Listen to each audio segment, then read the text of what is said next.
आरती की शादी अनुज के साथ हो जाती है और वो बहू बनकर ससुराल चली आती है, जहाँ दरवाजे पर फीकी सी साड़ी में खड़ी गरीब गंगा उसका गृह प्रवेश कराती है। आरती बहू, इस कलश को अपने दाहिने पैर से गिराकर गृह प्रवेश करो।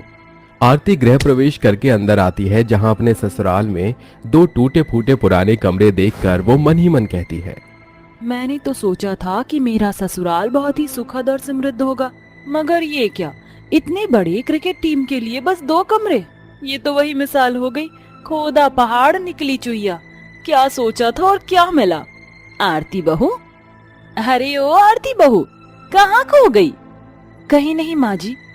अनुज बेटा, बहू को कमरे में ले जा, थक गई होगी। जी माँ, चलो आरती।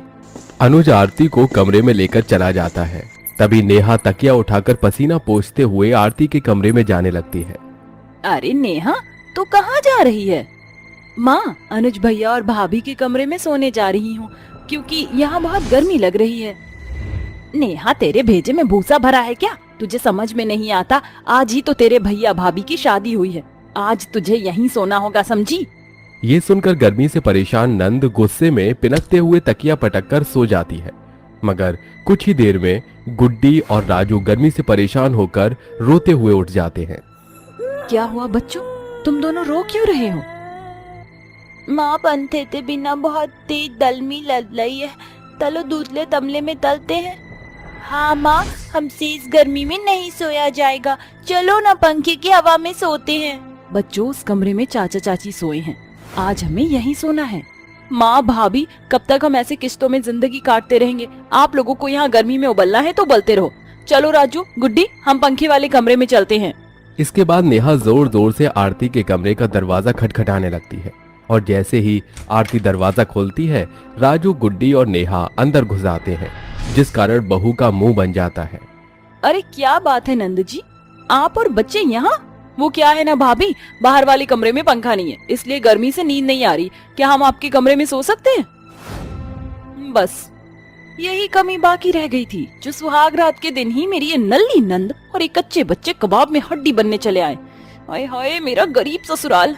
हाँ हाँ हाँ हाँ, आओ ना नंद जी।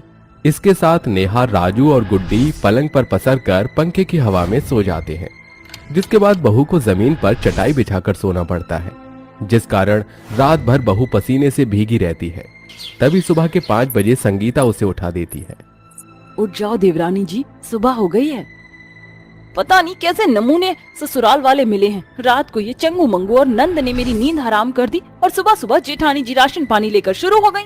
बेचारी बहू न चाहते हुए भी आधी अधूरी नींद के साथ उठकर नहा धोकर सभी के लिए भरी गर्मी में नाश्ता बनाती है।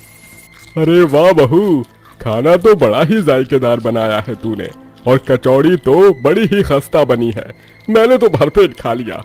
अब मुझे तो नींद सी आ रही है।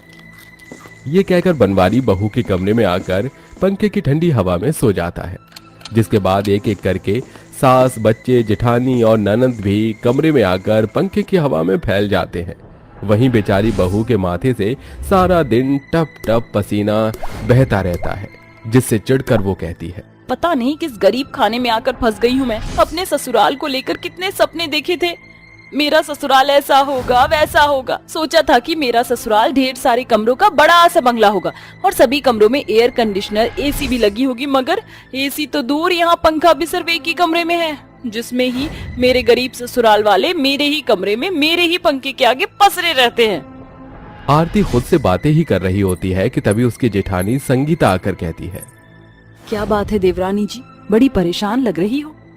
परेशान नहीं हूँ तो और क्या करूँ जेठानी जी, सारा दिन तो मेरे ससुराल वाले मेरे कमरे में जमे रहते हैं, किसी को भी मेरी पड़ी ही नहीं है कि बेचारी बहू बिना पंखे के सारा दिन गर्मी कैसे झेलती है। आरती की बातों में झलकती गर्मी की लाचारी देखकर संगीता ये बात अपनी सास गंगा और ससुर बनवारी को बताती है। माँ जी, बाबू जी, हम लोग गर्मी से बचने के लिए अपनी अपनी सोचते रहे, इसलिए देवरानी जी की परेशानी देख नहीं पाए। हाँ बड़ी बहू, तू ठीक कह रही है। अब चाहे कितनी भी गर्मी क्यों न झेलनी पड़े, हम बहू के कमरे में नहीं जाएंगे। उस रात ससुराल के कोई भी सदस्य बहू के कमरे में सोने नहीं जाता।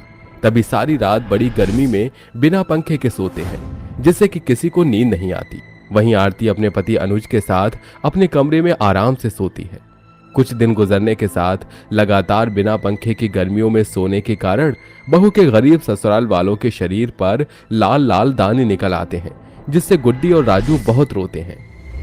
माँ माँ, कुछ तलो ना हमारे लिए, एक पंथा मंगवा दो ना, हमसे इस गर्मी में नहीं लाद आता।